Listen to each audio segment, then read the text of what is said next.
Good, good. It's a wonderful day to be here in Murfreesboro. Thank you for braving the cold to come out, especially those of you who have braved the cold to help us unveil the markers today. We had a nice brisk time out there. So my name is Al Parker. I'm born and raised here in Murfreesboro. I live in Raleigh now, but I'm a member of the Historic Murfreesboro Commission. I'm an active volunteer for the Murfreesboro Historical Association. I've been a supporter for the Hereford County African American Historical Coalition, so I feel like I've got at least one hand in each pot, and I'm very happy that all three organizations are our co-sponsors today. So let's give them a round of applause.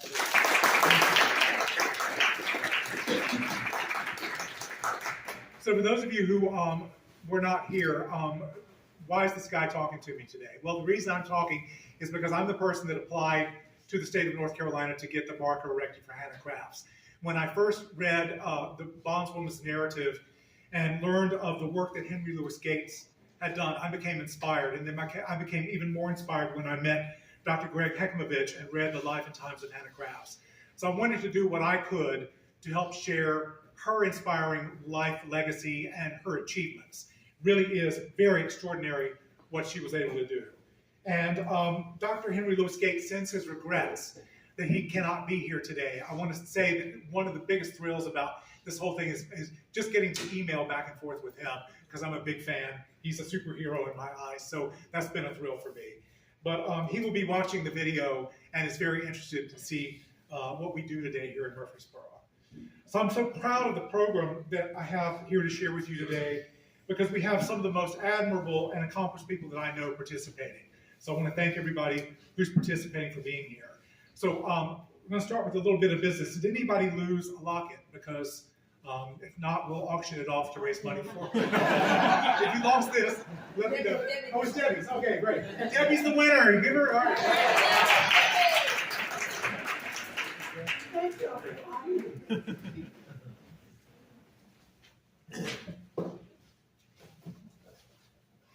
All right, something was handed to me just a few minutes ago, actually, that I haven't even had a chance to read through yet. But I'm very excited to bring you greetings from Governor Josh Stein. The governor says, "Dear friends, congratulations on the dedication of the North Carolina Highway Historical Marker honoring Hannah Crafts, the author of the first known novel written in the United States by an African American and the only novel written by a formerly enslaved woman who escaped bondage. Ms. Crafts was a notable figure in the history of Hereford County, and I'm pleased to celebrate her commemoration. Ms. Crafts was born into slavery and lived on a Murfreesboro plantation until her escape in 1857. Her novel, The Bondswoman's Narrative, remains unattributed until 2002, when it was rediscovered and published by Dr. Henry Louis Gates, becoming an instant bestseller. Scholars estimate Ms. Crafts wrote her semi-autobiographical novel between 1853 and 1861. I want to thank Alton Parker, the Murfreesboro Historical Association, the Hereford County African American History Coalition, and the Historic Murfreesboro Commission, and everyone who contributed to the establishment of this marker.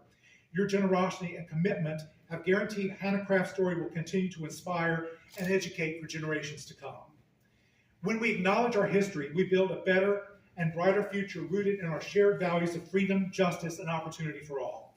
I hope you all have a wonderful celebration, taking pride in your work to ensure that the stories and struggles of those who have come before us will not be forgotten. Sincerely, Josh Stein, Governor." Another drill.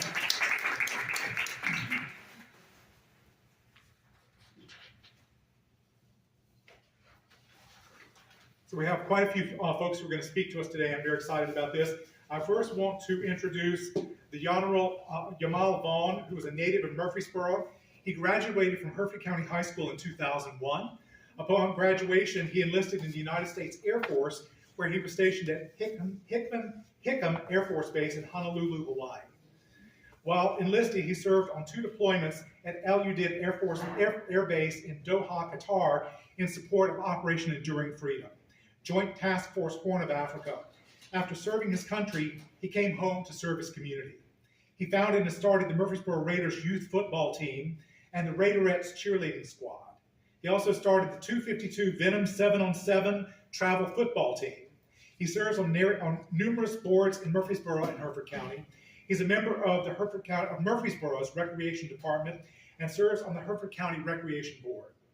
He's the head football coach of the Hereford County Middle School Football Bears, and he's assistant coach on the track team at Hereford County Middle School. He's also an assistant coach for basketball at Hereford County High School. He's the owner of Vaughn's Pest Control, based in Murfreesboro, and on November the 4th, 2025, he was elected the first African-American mayor of Murfreesboro. Please welcome Mayor Vaughn.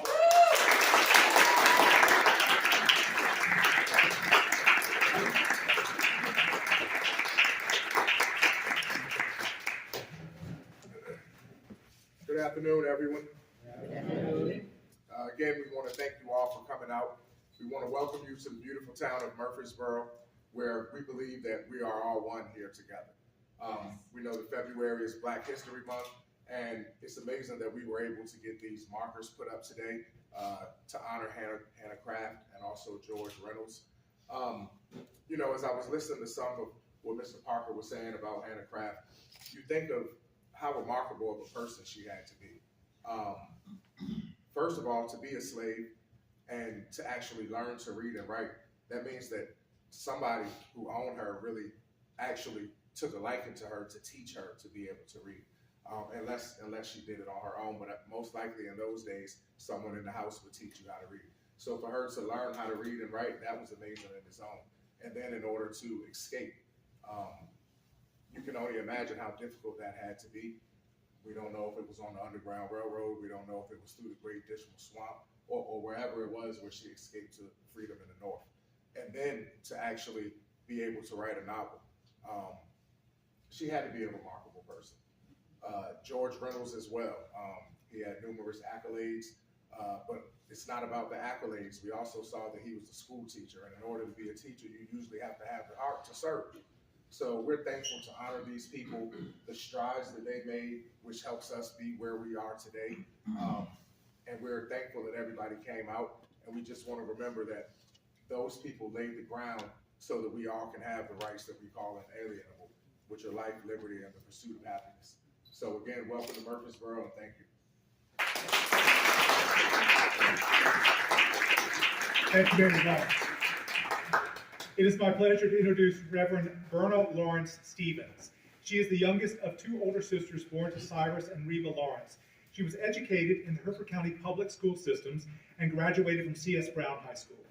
Afterwards, she attended North Carolina A&T University and graduated from Morgan State University in Baltimore, Maryland. She's retired from a career as a senior program analyst with the Social Security Administration in Maryland. She's the assistant pastor and Sunday school teacher at Jordan Grove Baptist Church in Winton. She served 8 years on the Murfreesboro Town Council and was re-elected for another 8-year term last November. She's a member of the Historic Murfreesboro Commission, president of the C.S. Brown Regional Museum and Cultural Arts Center, and is a member of the Hereford County African American History Coalition and a past president of the Women's Auxiliary of the West Roanoke Baptist Association. She's married to William Stevens, and they have 2 adult daughters, 3 granddaughters, and a great-granddaughter. I'm also proud to introduce her as my friend. Ladies and gentlemen, Reverend Verna Stevens.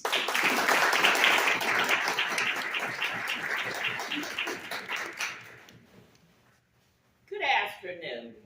I am excited about being here this afternoon, and I was just as excited this morning when we dedicated the markers for Hannah Craft and for George Reynolds. This is an exciting day, and the weather turned out to be beautiful. It's sort of cold, but we can always wrap up to stay warm. It beats the ice from last week, right? Yes, it beats last week. I was doing a little research to find out more about Black History Month. I remember Black History when I was a little girl. We used to do it for 1 week. It went from 1 week, 1 day, then to a week. Now we have it for a full month. And I'm happy that here in Murfreesboro is something going on for Black history almost all of February. It's like I can hardly keep up. I can always find something to do Black History Month. And I'm honored to be here today to share this celebration, the unveiling of the markers for Hannah Craft and George Reynolds on this Black History Day. And when I checked back, I didn't realize Black history has been celebrated for 100 years this year. It was started in 1926, and today is February 2026. So we have been celebrating Black history for 100 years. And how many things do we start, and before long it falls along the wayside? But this has been maintained, and like I said, I'm excited to be here in Murfreesboro. And it's so much Black history in Murfreesboro. Yes. Hannah Craft, George Reynolds. So we have a lot to celebrate, and it's great sharing this day with all of you. Thank you for coming out. Let us pray. Our Father, which art in heaven, hallowed be thy name. Dear God, we humbly bow before you this afternoon just to worship and praise your holy name. For dear God, you are worthy to be praised. We thank you for this celebration, the right to celebrate Black history. For it took us many, many years to come this far. And without you, dear God, we would not have been able to make it. So we thank you for everything. We thank you for your grace and your mercy. We thank you for food and shelter. We thank you for warmth, for keeping us warm today, to giving us the clothes, bright clothes to wear in this kind of weather. We ask, dear God, that you go along with us, continue to give us the strength, the courage, the wisdom, and the knowledge to do all of the things that you would have us to do. These and all other blessings I ask in Jesus' name. Amen, amen, and amen. Thank you, Reverend Stevens. I would like to introduce Councilman James Futrell, who is representing the members of the Hertford County African American History Coalition today. Mr. Futrell was sworn as a member of the Murfreesboro Town Council on January 20th, 2026. He previously served on the Town Council from 2022 to 2024, and he works for the Department of Public Safety. Please welcome Councilman James Futrell.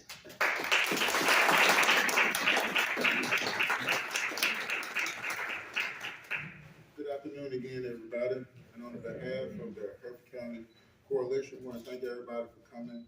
I know you guys traveled near and far, and to see so many faces here, I really appreciate it.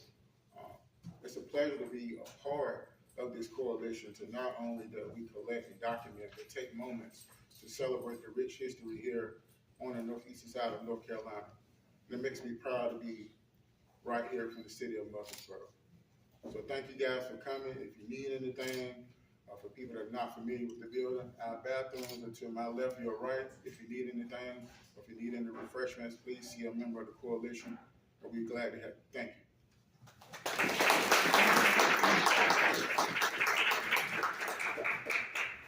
I next want to introduce James Elliott Moore, who was born in Hosky in 1954 and grew up on the nearby family farm at Maple Lawn. He attended Chowan College, where he achieved the Associates of Arts degree in 1974.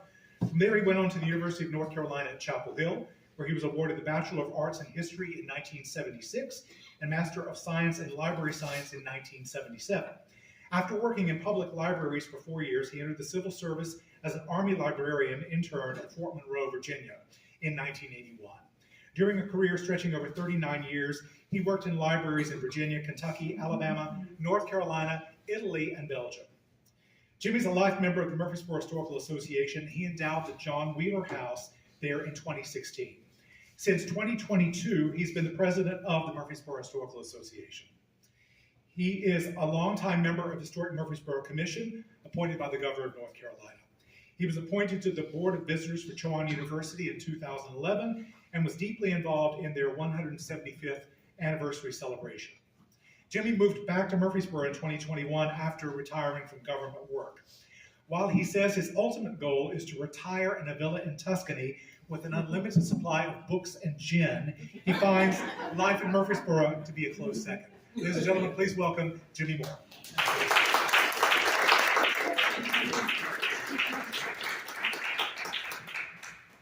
Thank you, Alan.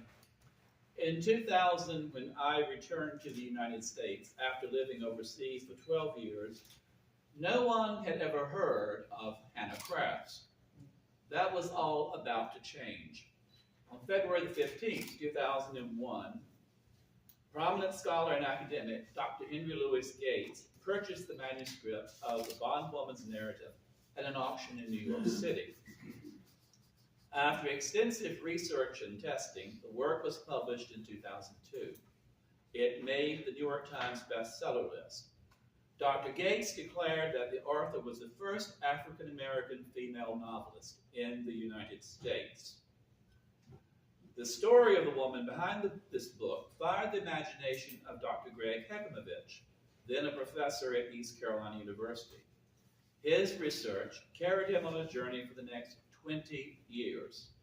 The result was the life and times of Hannah Crafts, the true story of the bondwoman's narrative.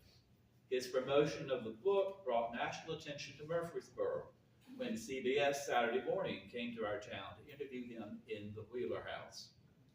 This in turn caught the attention of Murfreesboro native Al Parker, and he embarked on a crusade to obtain a state highway historical marker for Hannah Crafts. The job was not easy, but Al persevered, and today's marker is a testament to his dedication. Meanwhile, Caroline Stevenson and the Hertford County African American History Coalition have worked steadily to preserve local history by placing historical markers in the community. Their latest achievement is the marker for George Reynolds, Murfreesboro's first African American postmaster, placed beside his home on Broad Street. It is my pleasure as the president of the Murfreesboro Historical Association to partner today with the Historic Murfreesboro Commission and the Hertford County African American History Coalition to recognize Hannah Crafts and George Reynolds. These are stories that need to be told, and together we are the ones to tell them. Thank you to everyone for coming out today for this event.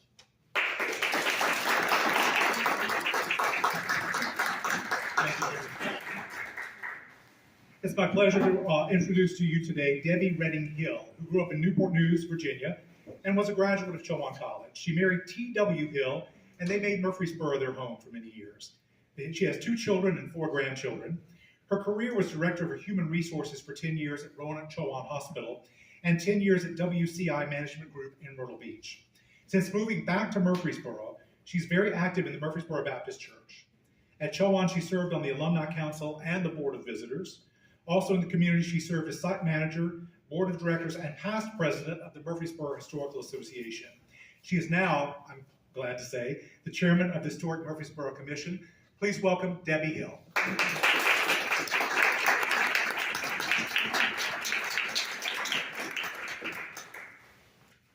Hey y'all, I just wanted to say what a privilege it is to be here in the company of the authors, the state people, the community, and what our community has done in the past for the history and what they're doing today. We've got a future here. We have got homegrown people like Hannah Crafts and George Reynolds who made a difference. And you and I together, we can make a difference here in Murfreesboro. Now Hannah was an amazing thing. I was on the commission when Al Parker came to the board and said that he wanted to do this marker, and he was so excited. If you know Al, you know how excited he gets. He gets excited. Anyway, so that brought the excitement to the commission, And those of you who don't know the difference between the Murfreesboro Historical Association and the commission, the Historical Association started all the historical homes, got it all together, got all the monies for years and years. It was back in 1970, I believe, that it started. And then the governor, they've come up with this commission, and the commissioners are appointed by the governor. And we're proud that South Moore is here. He is the Deputy General Counsel to the governor. And we're here, happy to have Bill Ward here. And each of us can make a big difference. Now, Hannah Crafts, she was an enslaved bondservant for the Wheelers and the Wheeler Plantation, which is right down the street. And I believe that what I read, she probably learned to read by helping the children. I think they had 17 children at the Wheeler House at one time. I was site manager of the Wheeler House for a little bit over a year, and that was an exciting thing. And then when I read this book, it was more exciting because I knew where everything was that she was talking about in her book. So that was exciting. And exciting to know that George Reynolds came from here, Murfreesboro. And I married a native Murfreesboroite. And it's a privilege to be back here. I moved back here about 8 years ago. And I'm proud to be here, and I'm proud to serve the Historical Association as a member of them and as the commissioner. Thank you very much.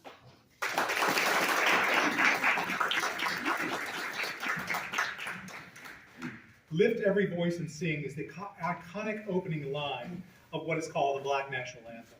It's a powerful poem written by James Weldon Johnson in 1900 that became a rallying cry for the civil rights movement, celebrating Black heritage, resilience, and hope for liberty. It's a call to uplift spirits with songs of faith and freedom, resonating deeply in African American culture and beyond. Written from the context of African Americans in the late 19th century, the hymn is a prayer of thanksgiving to God, as well as a prayer for faithfulness and freedom, with imagery that evokes the biblical exodus from slavery to the freedom of the Promised Land. James Weldon Johnson, principal of the Edwin M. Stanton School in Jacksonville, Florida, had sought to write a poem in commemoration of Abraham Lincoln's birthday. However, amid the ongoing civil rights movement, he decided to write a poem which was themed around the struggles of African Americans following Reconstruction and the passage of Jim Crow laws in the South. Lift Every Voice and Sing was first recited by 500 students in 1900. His brother, J. Rosamond Johnson, would later set his poem to music.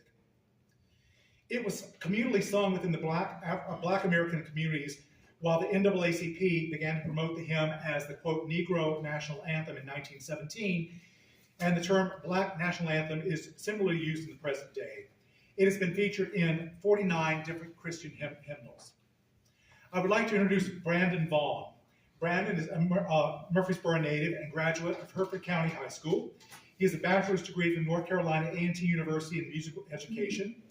While at North Carolina A&T, he became a member of the world-renowned Cold Steel Drum Line, the A&T Jazz Ensemble and Concert Band.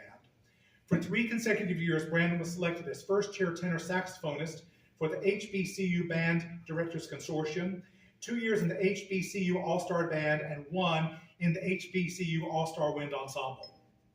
He is the recipient of the Semper Fidelis Award of Music by the United States Marine Corps. Brandon performs a solo act called Serenading and Saxy, and also performs with various bands, including his own. He will lead us in singing Lift Every Voice and Sing, and the lyrics are on the back of your program. The I'll stay sings.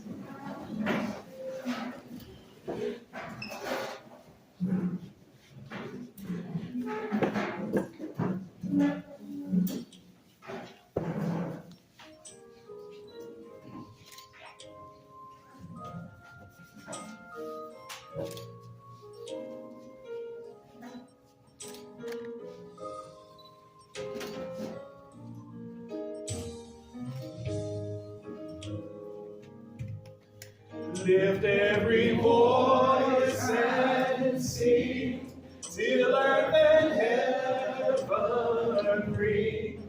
Ring with the harmonies of liberty. Let our rejoicing rise high as the listening skies. Let it resound loud as the rolling sea. Sing a song full of the faith that the dark past has taught us. Sing a song full of the hope that the present has brought us. Facing the rising sun, now our new day begun. Let us march on till victory is won. Stony the road we trod, bitter the chastening rod, built in the days that hope unborn had died, yet with the steady beat have not our weary feet come to the place of which our fathers sighed. We have come over away with the tears and water. We have come treading our path through the blood of the slaughtered. Out from the gloomy past till now we stand at last. While the white wing of Christ's arm is cast. God of our weary years, God of our silent tears, thou who hast brought us from far on the way, thou who hast by thy mind lead us into the light. Keep us forever in the path we pray. Lest our feet stray from the places, our God, where we get thee. Lest our hearts, drunk with the wine of the world, we forget thee. Shadow beneath thy hand, may we forever stand, true to our God, true to our native land. Thank you. May we see.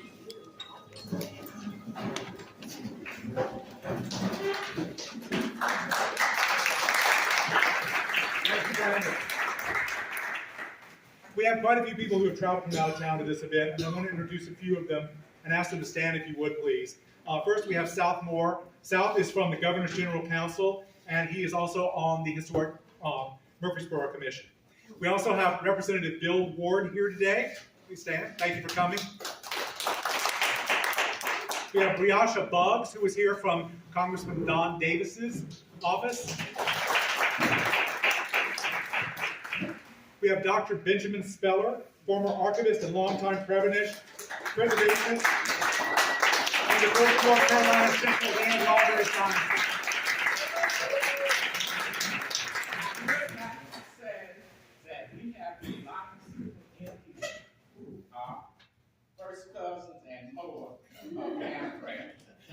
wonderful. Great. I also want to introduce Earl Imes. Earl is the curator of African American agriculture and community history at the North Carolina Museum of History. Prior to joining the museum, he was a reference archivist with the North Carolina Office of Archives and History for 8 years and photograph archivist from 1994 to 2000. And he will also be speaking at the Black History Month lecture on Friday, February the 27th of 2026 at Historic Hope Plantation in Berkeley County. So make sure you check that out.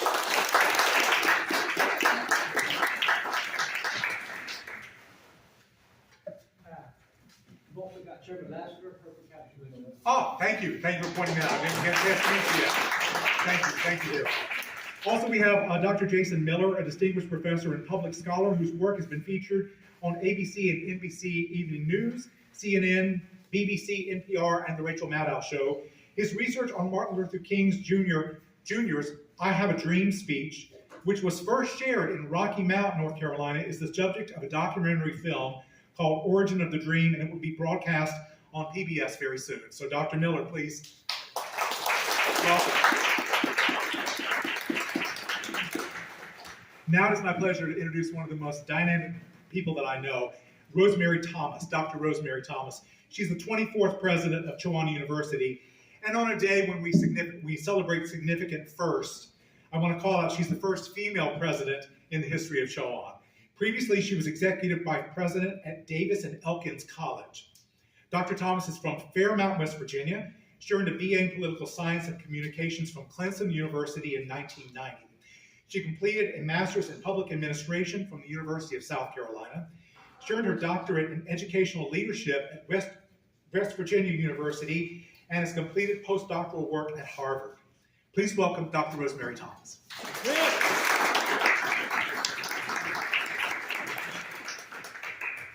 Well, good afternoon. I stand before you with great humility and also gratitude for being able to be a part of something as special as this. And as I heard everyone come before me and take all the words that I plan to share, I thought about the day and what it brought us. And I want to think symbolically, if we could, about all of us standing outside with layers upon layers upon layers to try to protect ourselves from the elements. Think of the layers that Dr. Hekimovich and Dr. Gates had to dig through to find not only a voice, but a truth that had been silenced, that had been buried, that had been covered for safety, perhaps never to have been heard were it not for the courage of these gentlemen. As Al read a bit about me and where I've come from, indeed, I am the first female president here at Chowan University.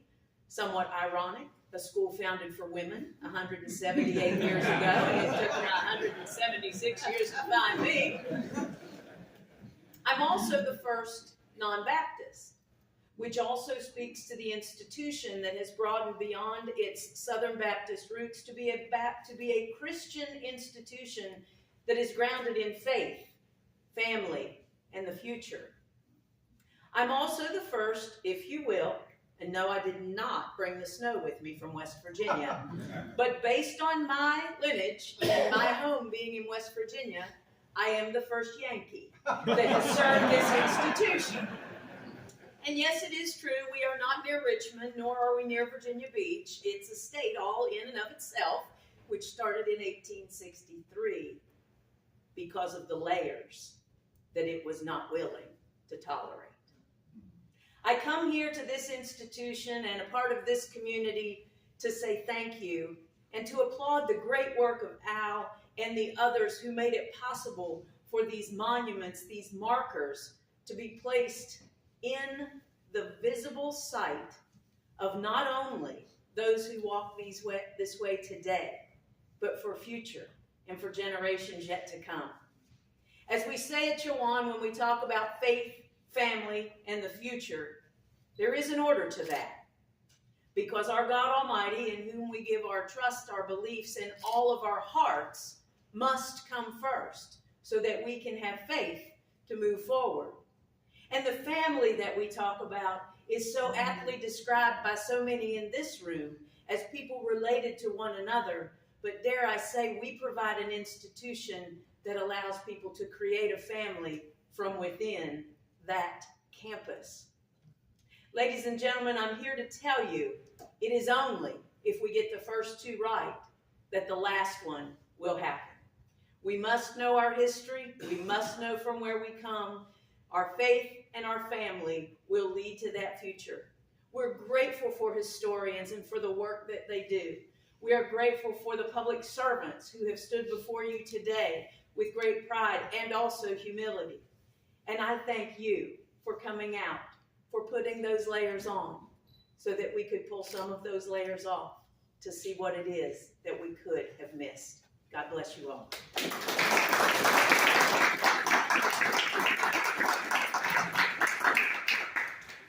I would like to introduce Leslie Leonard. Leslie Leonard serves as administrator for the North Carolina Highway Historical Marker Program. She has been part of the Department of Natural and Cultural Resources since 2017, beginning her career as assistant site manager at the Charlotte Hawkins Brown State Historic Site in Sedalia, North Carolina. Leslie later worked as curator of education at the Museum of the Cape Fear in Fayetteville, where she led exhibit updates, developed inclusive programming and events, and contributed to planning for the NC History Center scheduled to open in Fayetteville in 2027. She's an active leader in the museum community, serving on the board of the North Carolina Museums Council as awards chair and participating in both the professional development and advocacy committees. A Greensboro native, Leslie holds a BA in history from Guilford College and an MA in history and museum studies from UNC Greensboro. Please welcome Leslie Leonard.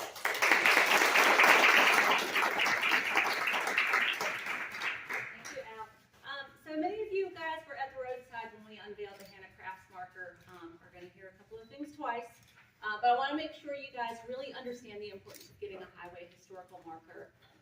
The marker program has been around since 1935, operating jointly with the Department of Transportation, and always has. There are currently 1,669 markers across the state. Each county has at least one. It is a lot of markers for one person to keep up with. But getting a highway historical marker is not an easy task. I was telling Al earlier, maybe about 35 to 40% of the applications that come across my desk are actually approved for highway historical markers. The state receives many applications. We have a committee of 10 professors who teach at North Carolina colleges and universities who determine only 2 times per year which of those applications reach the criteria of statewide significance and which applications receive markers. It is a very high bar to pass. I just also want to share with you guys the cycle that Hannah Crafts came across our committee. I was super excited to get the application. I had met with Al earlier, and he even invited me up to Murfreesboro in October of 2024, and I came up and visited and did a Halloween tour with the library, which was a lot of fun. But I was a little concerned because as applications started coming in, not only did I have Hannah Crafts on my desk, I got an application from Moses Grandy, somebody who had written a slave narrative. And then I got an application for Moses Roper, a gentleman who had written a slave narrative. So I was really worried that going to the committee, having 3 applications that kind of echoed each other, that the committee would measure them against one another. Rather than measuring them on their own standing.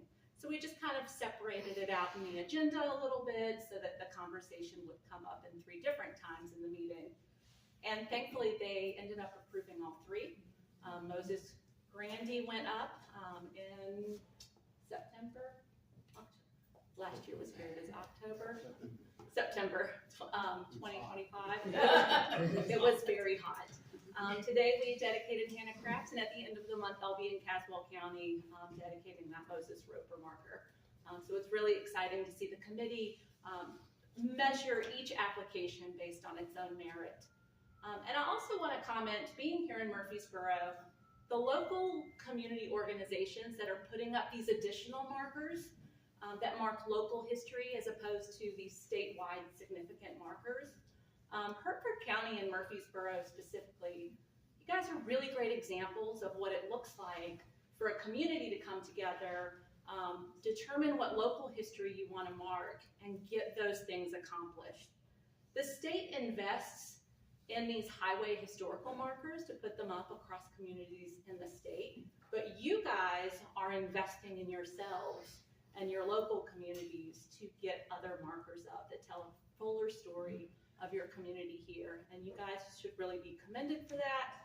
And I'm happy to tell the other 99 counties across the state that you guys are a fantastic example of the work that can be done when people come together and open a dialogue with each other to move those kinds of things forward. So congratulations, everybody.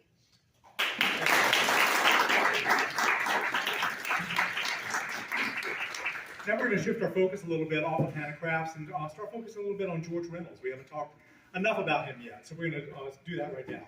So it is my pleasure to introduce Caroline Stevenson. She's a native and resident of Hertford County. She's a filmmaker and has been a member of the Directors Guild of America since 2001.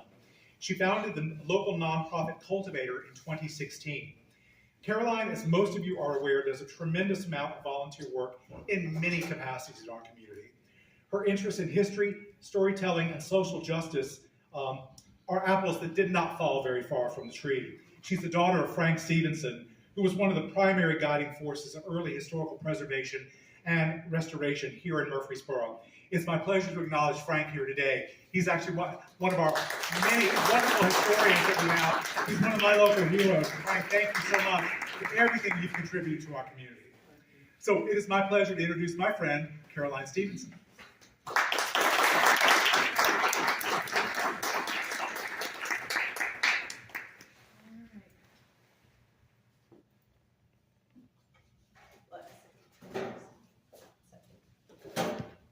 Okay, testing. It's an honor to share with you the information, the history of the extraordinary George W. Reynolds. So, in all my spare time, I love to do research on women, on African Americans. This is very important and special to me. And I kept coming across George W. Reynolds, newspaper articles, deeds, other references in books. And I was like, who is this incredible person? So here's a brief overview of the extraordinary George W. Reynolds, Murfreesboro, NC's first African American postmaster. So he was born, his parents were free people of color. They were named Benjamin and Mary Reynolds. They married, if you guys can't see them, feel free to move around. August 14th, 1845 in Nash County. So his mother Mary was a Jones. She was from Nash County. And his father Benjamin, it was thought that he was from Virginia. So Benjamin Reynolds, George's dad, bought 32 acres of land on the west side of Murfreesboro from John W. Southall on November 14th, 1846 for $129. So John W. Southall, just so you know, he was a very large landowner in Murfreesboro, and he was a very influential person here in the county. Okay, next slide. So George, in the 1860 census, he's listed as J.W. Reynolds. He was the second child of Benjamin and Mary, and he was born in Murfreesboro, again, around 1856, okay? So in 1865, this is from the 1939 book, A Hosky Era of Hertford County, written by Parker Brothers. In 1865, W.D. Newsom taught private school and also Sunday school in Murfreesboro. So W.D. Newsom was an African-American man who was elected to the legislature later during the Reconstruction time, but in 1865 he taught school here in Murfreesboro. This is a quote: "The whip was often applied in Sunday school to make the pupils learn and behave. Some of the first pupils in this private school were, there's a list of names, so George Reynolds." So as a young man, he was educated here in Murfreesboro in a private African-American school. So this schoolhouse we think was located right behind Mount Sinai Church of God on the west side of town. Okay, next slide.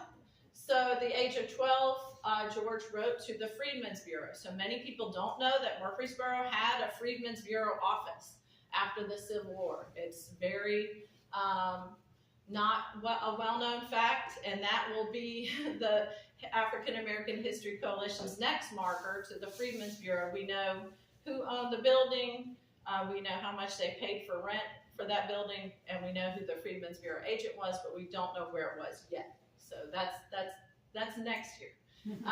So at the age of 12, George wrote to the Freedmen's Bureau office asking for them to have his former teacher, a woman named Lydia Warwick of Raleigh, be appointed again to teach here. So there was a gap in terms of the continuity of schooling. Okay? So this is Lydia Warwick, his former teacher. Beautiful woman. So this is a clip from a newspaper in 1869 of a commencement at the school. So the school did eventually get back going again. And George gave a beautiful address that was an effort worthy of a lad of older years. So he was extraordinary. Okay, keep going. So in 1870, here is George in the census. He's 14. He has a sister who's 12, another sister who's 10, and his younger brother Walter is 7. Okay. So in 1876 and 77, George attended Shaw in the scientific department. Several of his siblings attended Shaw as well.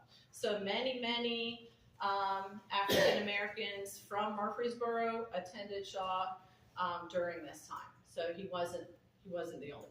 Okay. In the 1880 census, he's listed here again with 1880 census. He's listed with his parents. He's 24. Both his dad and himself are listed as house painters as their profession. Okay. And in 1888, George obtains a marriage license to wed a woman named Clara Green of Washington, D.C. We don't know how they met, but we know that they were married in D.C. in 1888. Okay. Then in September of that year, in 1888, George purchased 616 East Broad Street from A.P. and Fannie Hines for $300. So A.P. Hines was a big carriage maker in Murfreesboro during that time. Okay? So in 1889, George was appointed the postmaster of Murfreesboro. So I'm going to read this. George W. Reynolds, colored, has been appointed postmaster at this place. He is a school teacher and a house painter. He will take charge of the office as soon as his bond, $10,000, can be arranged, which we suppose can be done. So this is from the Murfreesboro Index of 1889. We object to the appointment of a colored man to fill a position where 9/10 of the business is for white people.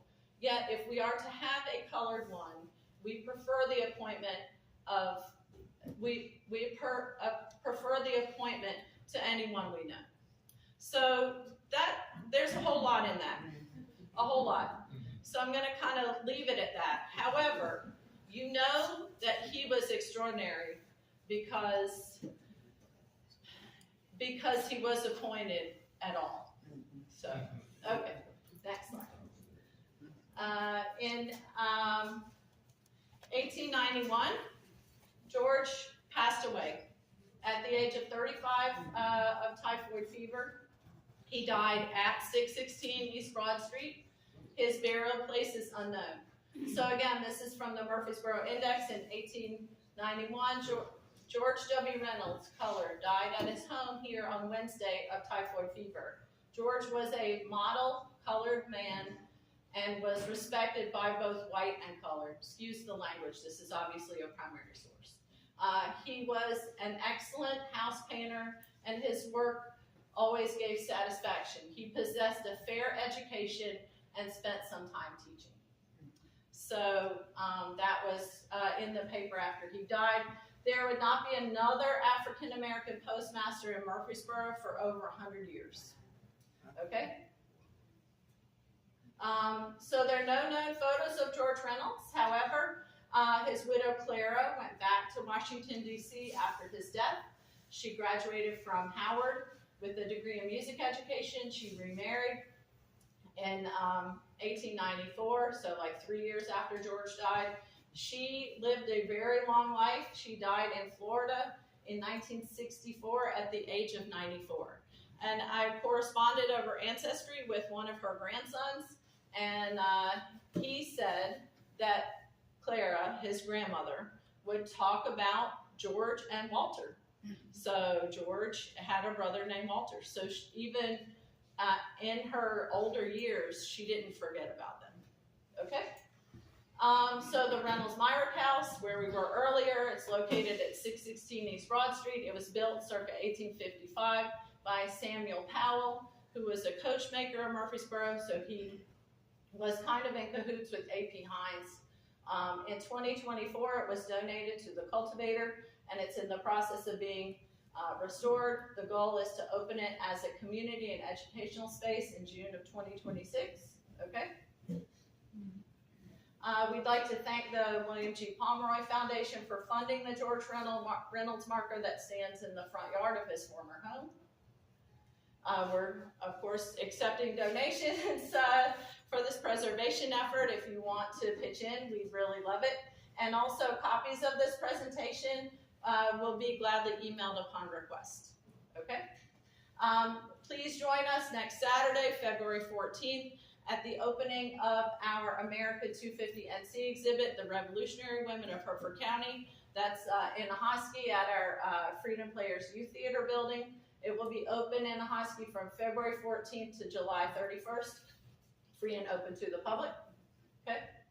Our youth theater group is also presenting To Kill a Mockingbird in March at Ahoskie Elementary. We'd love to have you come support all of our programs, please. Okay.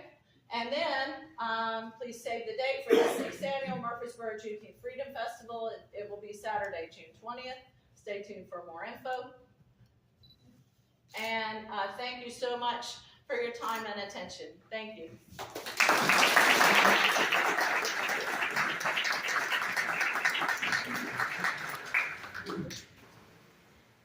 Now it's my pleasure to introduce Jacqueline Ruffin Pittman. Jackie is a native of Murfreesboro and a member of the well-known Ruffin family who owned the historic Ruffin Brothers Market in East Murfreesboro. She matriculated from Hampton University with a bachelor's degree in theater arts and speech communications and a minor in marketing. She then graduated from North Carolina Central University and received a master's in library and information science. She has a certification from Chowan University in elementary education, and she's a teacher who has taught K through 12.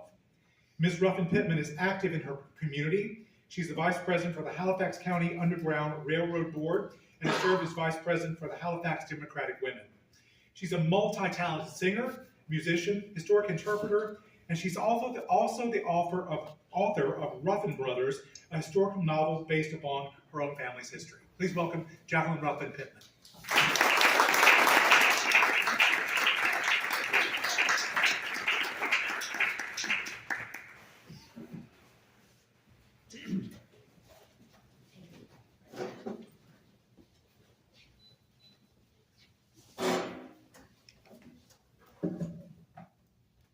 I'm going to read a poem that was written by Vida Ellis.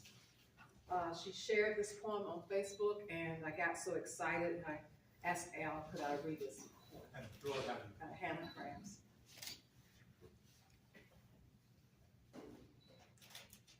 She wrote a novel while hiding from slavery in the shadows of America. Her name was Hannah Bond, also known as Hannah Crafts. For years, history barely remembered her. Her book, The Bondswoman's Narrative, often called A Bondswoman's Tale. It wasn't supposed to exist. An enslaved woman educated, observant, brilliant, writing fiction in a world that denied her humanity. She didn't just escape bondage, she escaped silence. This changes everything because her story proves something powerful. Black intellectual life didn't begin when freedom was granted. It existed inside oppression. Quiet, brilliant, defiant. Hannah Bond read widely. She understood politics, gender, class, and power. She used literature as camouflage, as survival, as truth-telling. Writing was her resistance. Self-authorship meant claiming an I in a system designed to erase it. Every sentence said, I see, I think, I matter. And here's the deeper truth.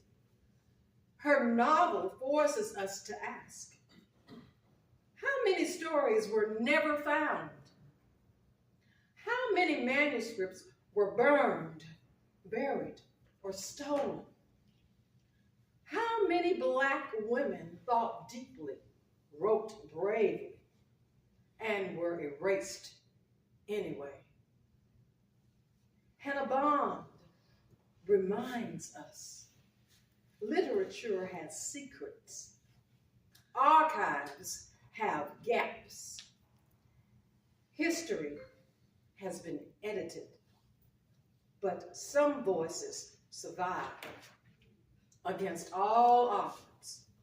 And when they do, they don't whisper. They rewrite the story. Remember her name. Share her legacy. Question what you were never taught. Because hidden narratives aren't rare. They were just never meant to be seen. Thank you.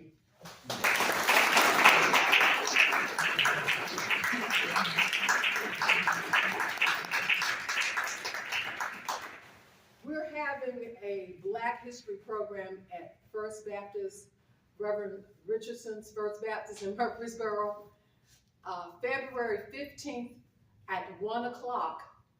I will be sharing stories from Ruffin Brothers. In other words, I will take the characters and some of the stories and I will bring them to life for you. You are welcome to come. It is free. And we are also serving food after the event. Thank you. Thank you.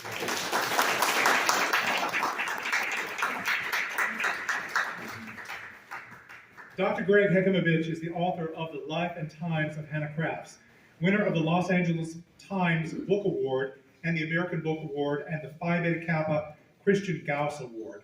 Named one of the 10 best books of 2023 by the Washington Post, The Life and Times of Hannah Crafts was also a finalist for the National Book Critics Circle Award, the Penn Jacqueline Bogard Weld Award, and honorable mention for the Modern Language Association's William Saunders Scarborough Prize.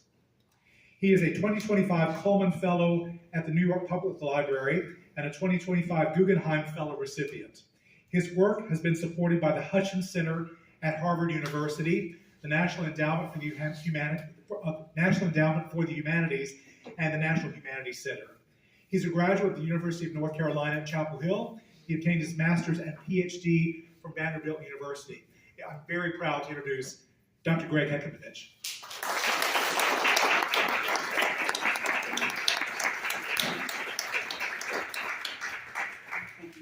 Thank you so much, Al. And I wasn't aware of that poem. That was so beautiful and powerful and so well done. It segues with what I will share just briefly about Hannah Crafts. I worked on that book for a really, really long time. And when you work on a book, it's not an author that's writing the book. the author is just a vehicle all that time for the community, for the other writers, for Henry Louis Gates Jr., for the librarian who preserved this book, got this manuscript from a white book dealer. That white book dealer had sent out a book scout into New Jersey who got it from Hannah Craft's stepson. There's this long chain that leads and doesn't end. It doesn't end with one book that does as much as it can. It continues with a poem. It continues with Jackie. It continues with the people in this room who all come together. And that voice is the voice that the author ends up using to create art. And in a time when things can seem very dark and hostile and cruel, and our political moment can seem very overwhelming, we just can't forget the power of art and what it provides.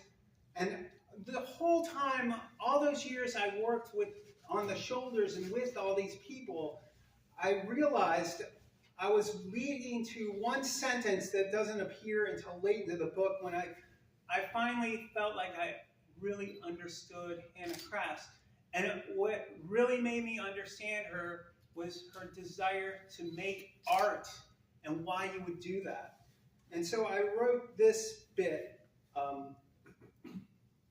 Crafts wrote her novel for the same reason many people write novels, and read them too.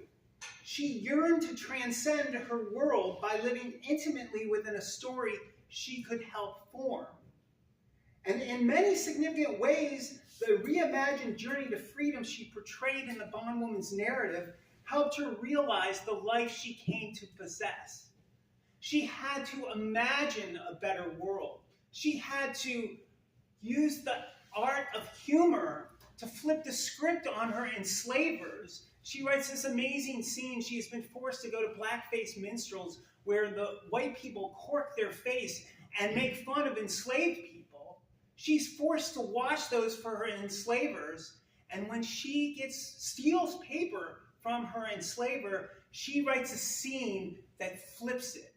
And in Mrs. Wheeler, Hannah helps her put on whitening powder, and it turns Mrs. Wheeler's face black.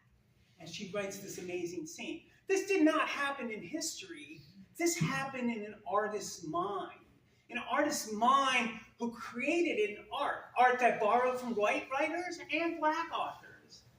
Art can find a way to capture a truth. And for Hannah herself, I didn't realize this till I uncovered the rest of her life, but she came to possess what she was imagining in the freedom that she granted her protagonist. So the Thomas Bond Jr. who forced sex on Hannah, the author, gave way to a different Thomas, this time a man who proved worthy as a husband, that was her later husband, who recognized and valued Craft's personhood. The infant she lost in slavery came back in the form of a stepson, Samuel, whose education and care sheet seemed to have died from the age when he was 8. The same age she lost her mother when her mother was forced to move to another plantation. So the power of her words is what an artist does. They envision a better world. In a world right now, if I pick up a newspaper, I see a lot of hate. I see a lot of murder. I see things I can't believe are actually happening in my life. I thought they were lost and put away in the past. But art can point us to believe and see and have faith in ourselves. And Hannah Crafts, you know this if you read her novel, was a woman of great, great faith. The last thing I'm going to share is Hannah's own words. She writes this in the Bondwoman's narrative, and this is what she realized in her own life. This is a woman who lost her mother, who was seeking her mother her whole life, and she also lost a son. She wrote this in her novel. It had been her incessant prayer by day and by night for many long years that her child left in slavery might be given to freedom and her arms.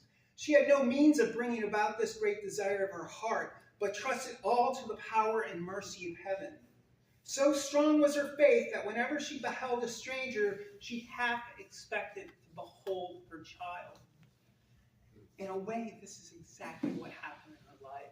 Her stepson came into her life, and the faith she had in God was a faith that she carried in goodness in her heart.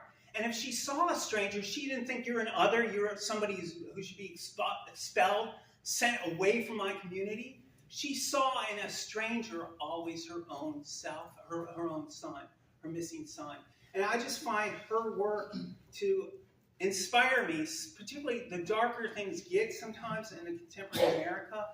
We have the answers, and the artists are showing us the way, and they always have. And the art of the African American history is one of the most powerful parts that American history has. And it has the answers to any of the problems we're having right now. Thank you very much.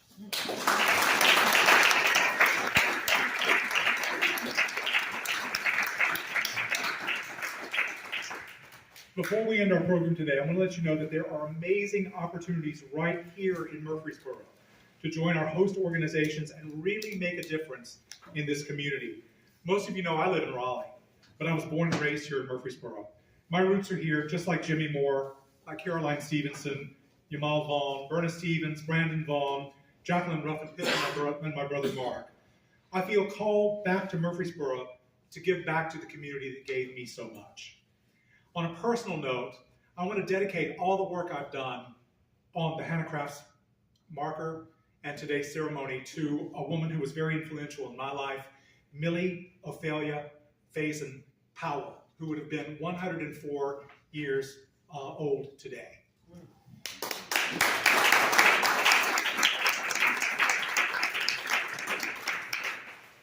You do not need to be a paying member to be a volunteer or to be affiliated with the Murfreesboro Historical Association. We have many events coming up, like our 4th grade school tours, our yard sale, the Watermelon Festival, our Candlelight Christmas, and where we need friendly faces to greet guests. I promise you'll make new friends and enjoy the interaction you have with people. And if you want to be on our volunteer list, just let Danny know right there. Danny, wave your hand if you would. He'll also be selling books, and we do have copies of The Life and Times of Hannah Crafts if you'd like to buy one, and Dr. Hekamovich will be glad to autograph it for you. Finally, I want to thank the Hereford County African American History Coalition, the Murfreesboro Historical Association, and the Historic Murfreesboro Commission for co-sponsoring this event. Book sales are also available from the Cultivator in the back, and also Jacqueline Ruffin Pittman has her copy of the Ruffin Brothers book available. Now we're going to end our program with a song. I'm a singer, and as a singer, I believe that music and song can serve as a prayer. It can inspire and motivate and move the soul, and it can connect us to each other and to God.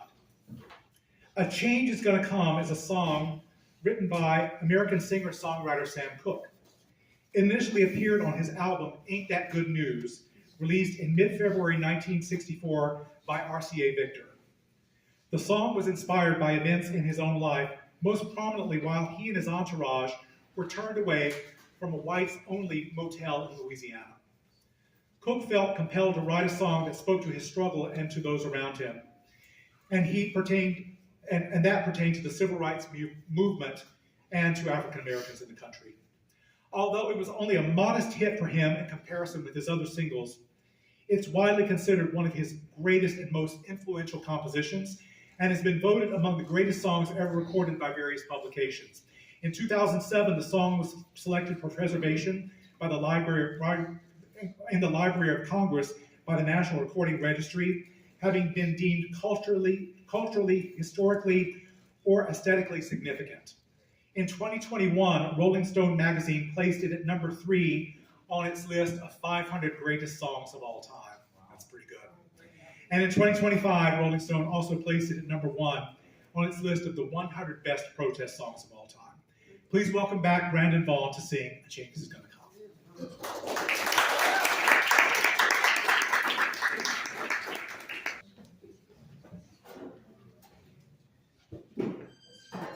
We're back. Sorry about that. Sorry to do some more.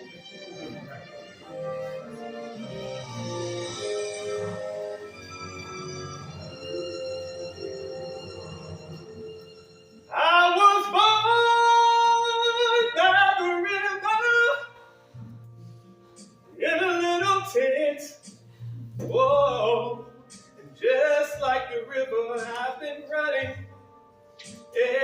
sins. It's been a long time coming, but I know change is gonna come. Oh, yes, it will. It's been too hard living, but I'm afraid to die. I don't know what's up there beyond the sky. It's been a long time coming, but I know a change is gonna come. Oh, yes, it will. Said I go to the movie and I go downtown. Somebody keeps telling me, don't hang around. It's been a long time coming, but I know change is gonna come. Oh, yes, it will. Then I go to my brother and I say, brother, help me please. But it winds up knocking on me,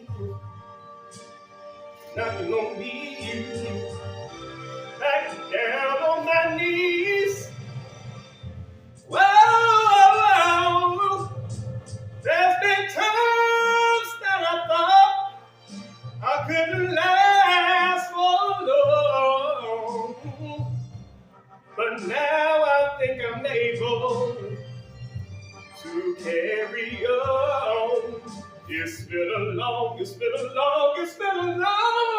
time coming, but I know change is gonna come. Oh, yes, it will.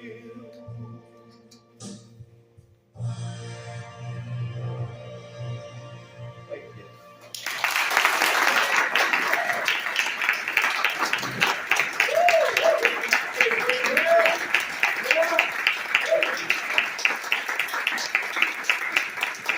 Thank you, Brandon. Thank everybody. Thank you all for coming. Make sure you get refreshments and. Oh, yes, please.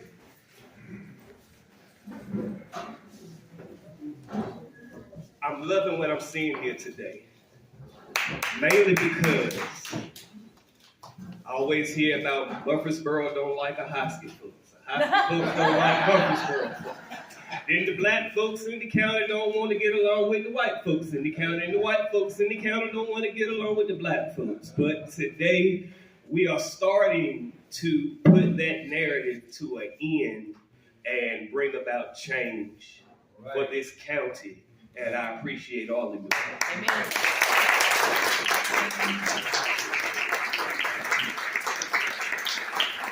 Thank you, everybody.